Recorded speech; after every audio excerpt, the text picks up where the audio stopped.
movie haunts you. And it was so brilliant, and I remember reaching out to Don Coscarelli just as a fan, and he was so generous and so sweet and forthcoming and shared all these great stories.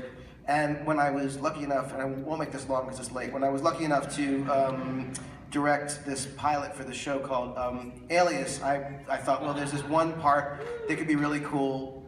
Maybe I could get Angus Scrimm to be in it. And so I called Don, and Don's like, yeah, call Angus and ask him. And you know, for any of you who don't know, Angus was an incredible and sweet and gentle, kind and very talented actor, and he actually won a Grammy for writing liner notes. I mean, the guy was just, you know, he was the didn't quite go with the tall man. But anyway, so I had him asked if he would be in this movie, this pilot. He said yes, and we were working together. And he was only working for one day, and we were shooting, and it was like 1 a.m. and it was like 2 a.m. It was really late, and I felt really bad. And you know, he was an older gentleman, and so we were sitting there, and it was kind of cold. I remember we were in this place, and he was so sweet to be there. And when he would speak, he had this accent. He sounded like James Mason. He spoke like James Mason. He would sound like this. And we were talking. It was like literally 2:30 in the morning, and I'm like, the fuck am I doing keeping him up, you know, this late? It's like I feel so guilty. But we're talking, and he's just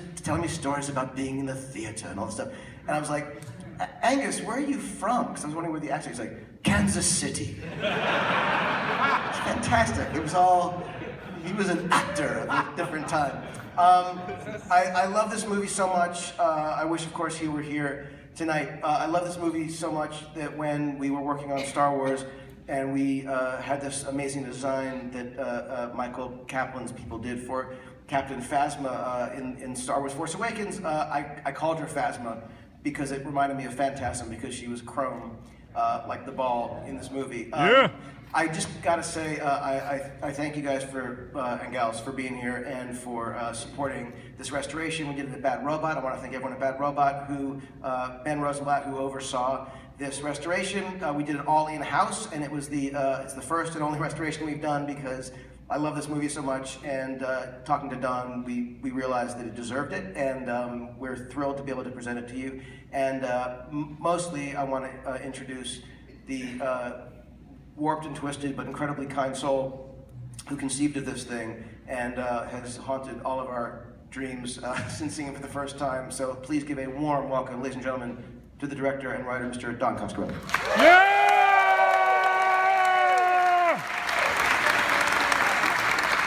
Thank you, JJ. Now I understand why he decided that the culture needed a restored Phantasm. So anybody out there seen Phantasm? Yeah!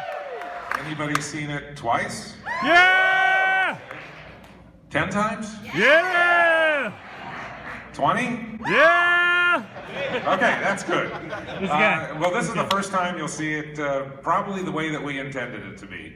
And I want to quickly just thank a few people. First off, Mr. Ben Rosenblatt, who quarterbacked this thing. And he was the one who would call me up on Tuesday nights and say, hey, we're done working on Star Trek or Star Wars. Get over here, we're going to work on Phantasm.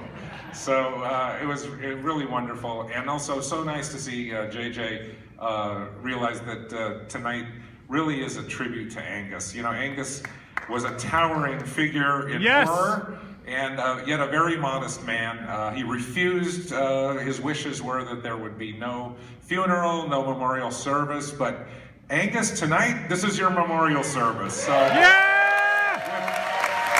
without further ado, Phantasm Remastered. And we'll be around afterwards to talk and answer questions.